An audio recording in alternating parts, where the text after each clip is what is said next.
Good morning. This is Pamela, and you're listening to Watchman on the Pod. Well, I think it's afternoon now, isn't it? Yep, 11:45. So early afternoon. We are going to begin in the book of Job. This is in continuation of our reading through the Bible, front to cover, front to back. And we are now starting in the book of Job. I am reading out of the Authorized Version, 1611, King James Bible. The book of Job, chapter 1, the heading: The holiness, riches, and religious care of Job for his children. 6. Satan appearing before God by culmination obtaineth leave to tempt Job. 13.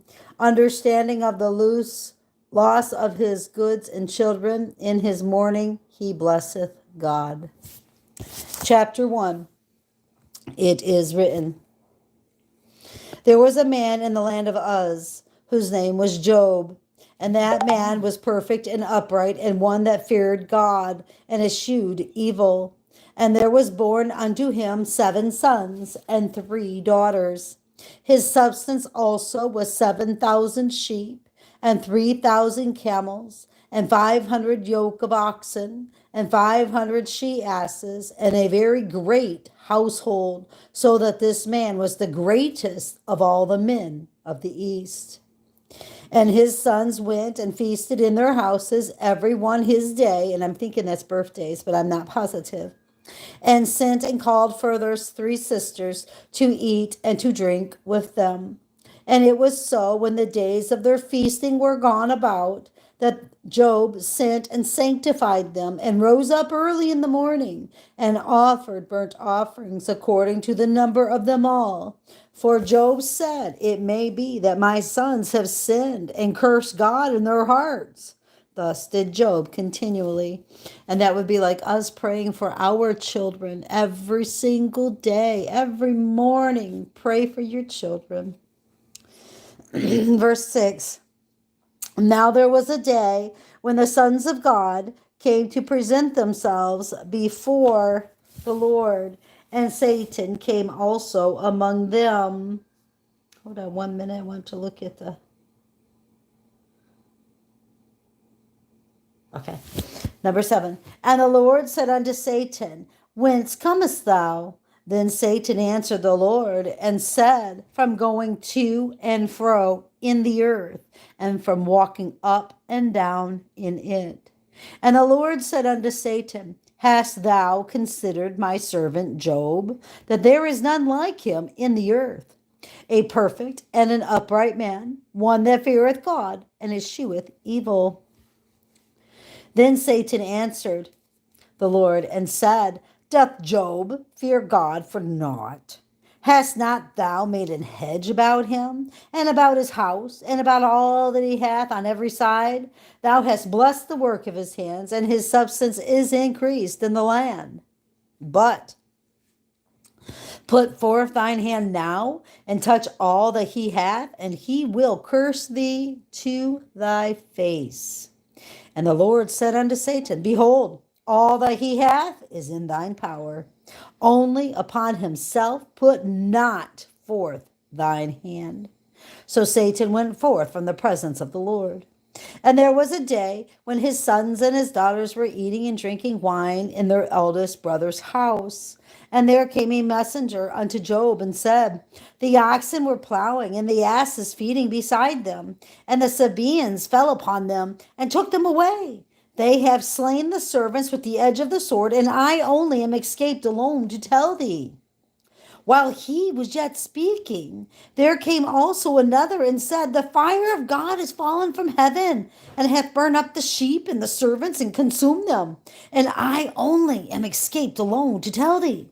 While he was yet speaking, there came also another and said, the Chaldeans made out 3 bands, and fell upon the camels, and carried them away, yea, and slain the servants with the edge of the sword.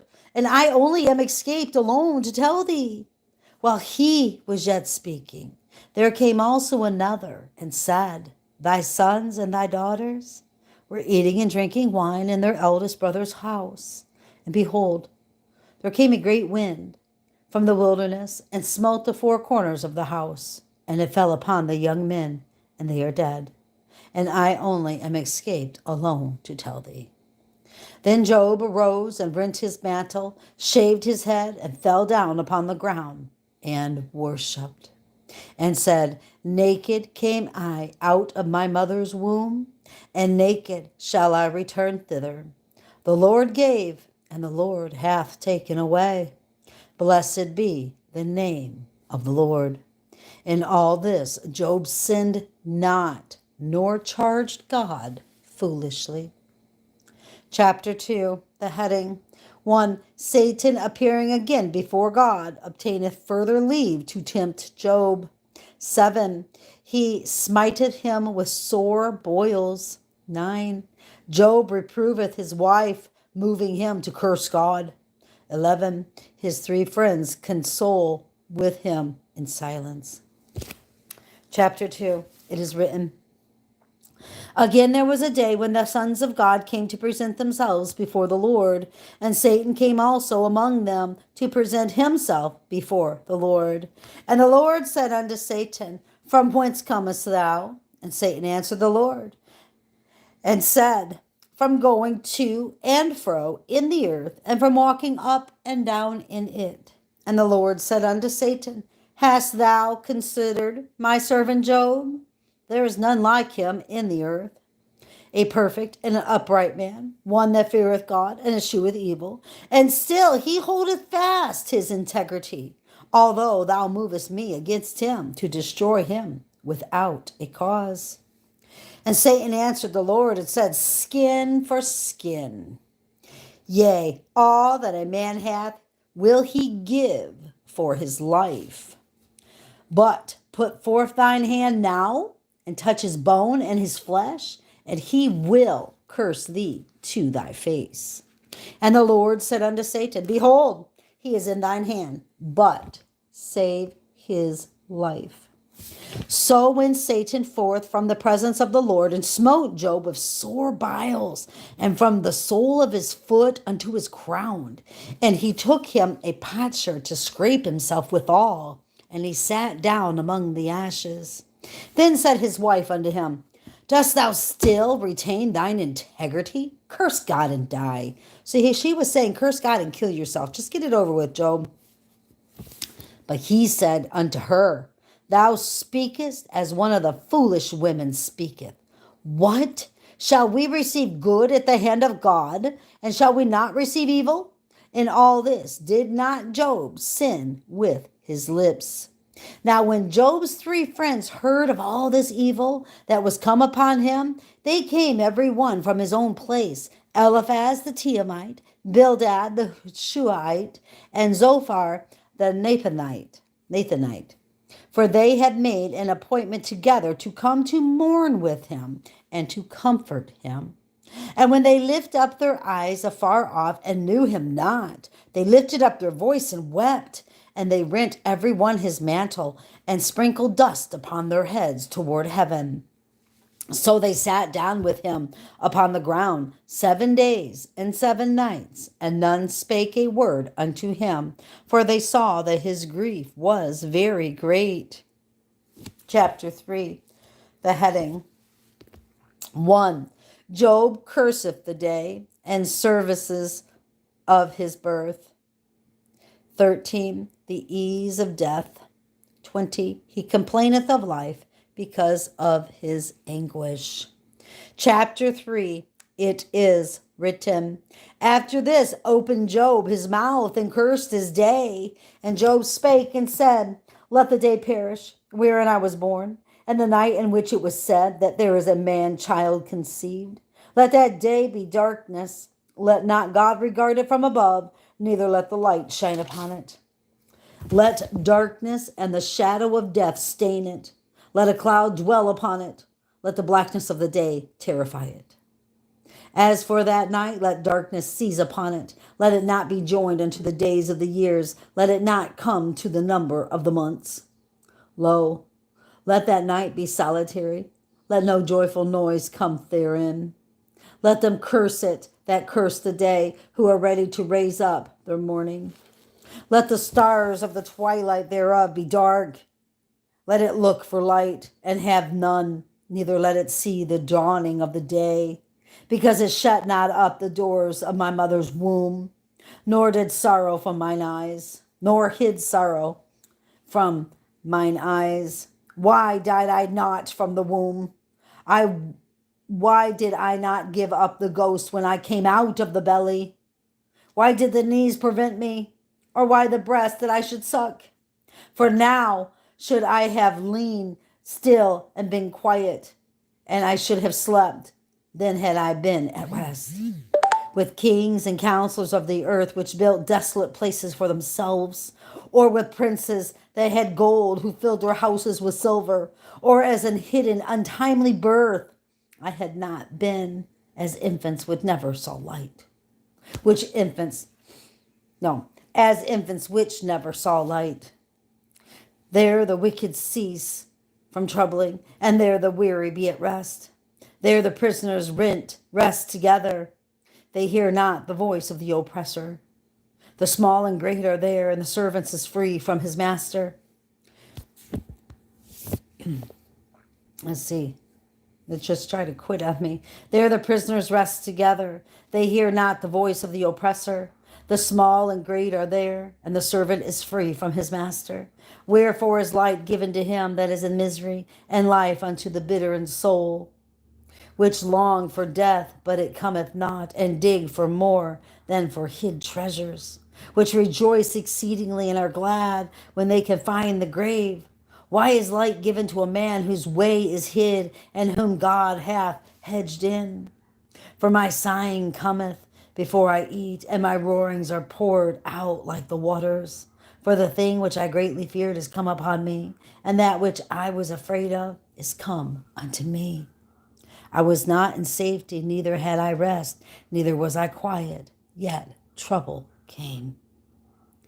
Chapter 4, it is written. 1. Eliphaz reproveth Job for want of religion. 7. He teacheth God's judgments to be not for the righteous, but for the wicked. 12. His fearful vision to humble the excellency of creatures before God. Chapter 4, it is written. Then Eliphaz the Temanite answered and said, If we essay to commune with thee, wilt thou be grieved? But who can withhold himself from speaking? Behold, thou hast instructed many, and thou hast strengthened the weak hands. Thy words have upholden him that was fallen, and thou hast strengthened the feeble knees. But now it is come upon thee, and thou faintest. It toucheth thee, and thou art troubled. Is not this thy fear, thy confidence, the uprightness of thy ways, and thy hope? Remember, I pray thee, who ever perished being innocent, or where were the righteous cut off? Even if I have seen, they that plow iniquity and sow wickedness reap the same. By the blast of God they perish, and by the breath of his nostrils were they consumed. The roaring of the lion and the voice of the fierce lion and the teeth of the young lion are broken. The old lion perisheth for lack of prayer or of prey, and the stout lion whelps are scattered abroad. Now a thing was secretly brought to me, and mine ears received a little thereof. In thoughts from the visions of night, when deep sleep falleth on men, fear came upon me, and trembling, which made all my bones to shake. Then a spirit passed before my face. The hair of my flesh stood up. It stood still, and I could not discern the form thereof. An image was before mine eyes. There was silence, and I heard a voice saying, Shall mortal man be more just than God? Shall a man be more pure than his Maker? Behold, he put no trust in his servants, and his angels he charged with folly. How much less on them that dwell in houses of clay, whose foundation is the dust, which are crushed before the moth? They are destroyed. From morning to evening they perish forever, without any regarding it. Doth not their excellency, which is in them, go away? They die, even without wisdom. Now look at this again, guys. Verse 13. In thoughts from the visions of night, when deep sleep falleth on men, fear came upon me, and trembling, which made all my bones to shake. Then a spirit passed before my face, and the hair of my flesh stood up. It stood still, and I could not discern the form thereof. I think that is swans. I'll be right back.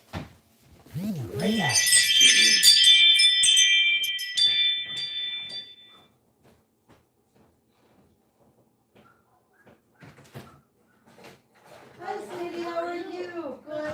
I can't lift them because I had surgery done. That's fine. So if you could put them in the freezer. Yeah, is it in the back of the garage?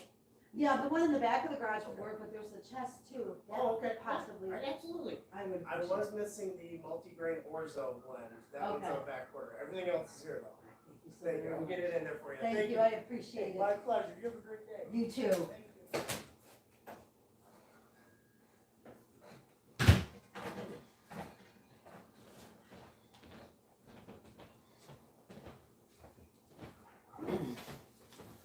Okay, brothers and sisters, I'm so sorry. Richard had ordered swans, and I can't lift it to put it away, so I asked him if he could. Okay, so anyway, this right here was not a vision from God, just to let you guys all know. You have to study that out for yourself. That was not a vision from God. Okay, chapter 5. Okay, chapter 5, the heading. 1. The harm of inconsideration. 3. The end of the wicked is misery. 6. God is to be regarded in affliction. 17. The happy end of God's correction. Chapter 5. It is written, Call now, if there be any that will answer thee, and to which of the saints wilt thou turn? For wrath killeth the foolish man, and envy slayeth the silly one. I have seen the foolish taking root, but suddenly I cursed his habitation. His children are far from safety, and they are crushed in the gate, neither is there any to deliver them. Whose harvest the hungry eateth up, and taketh it even out of the thorns, and the robber swallowed up their substance. Although affliction cometh not forth of the dust, neither doth trouble spring out of the ground. Yet man is born unto trouble, as the sparks fly upward. I would seek unto God, and unto God whom would I commit my cause, which doth great things, and unsearchable, marvelous things, and without number.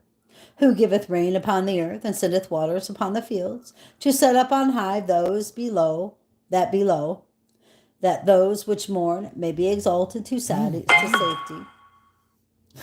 I'm so sorry, guys. He disappointeth the devices of the crafty, so that their hands cannot perform their enterprise. He taketh the wise in their own craftiness, and the counsel of the froward is carried headlong. They meet with darkness in the daytime, and grope in the noonday as in the night. But he saveth the poor from the sword, from their mouth, and from the hand of the mighty. So the poor hath hope, and iniquity stoppeth her mouth. Behold, happy is the man whom God correcteth. Therefore despise not thou the chastising of the Almighty. For he maketh sore and bindeth up. He woundeth, and his hands make whole. He shall deliver thee in 6 troubles, yea, in 7 there shall no evil touch thee. In famine he shall redeem thee from death, and in war from the power of the sword. Thou shalt be hid from the scourge of the tongue, neither shalt thou be afraid of destruction when it cometh. At destruction and famine thou shalt laugh, neither shalt thou be afraid of the beasts of the earth. For thou shalt be in league with the stones of the field, and the beasts of the field shall be at peace with thee. And thou shalt know that thy tabernacle shall be in peace, and thou shalt visit thy habitation, and shalt not sin. Thou shalt know also that thy seed shall be great, and thine offspring as the grass of the earth. Thou shalt come to thy grave in a full age, like as a shock of corn cometh in his season. Lo, this we have searched it, so it is. Hear it, and know thou it for thy good. And that completes the first 5 chapters of the book of Job.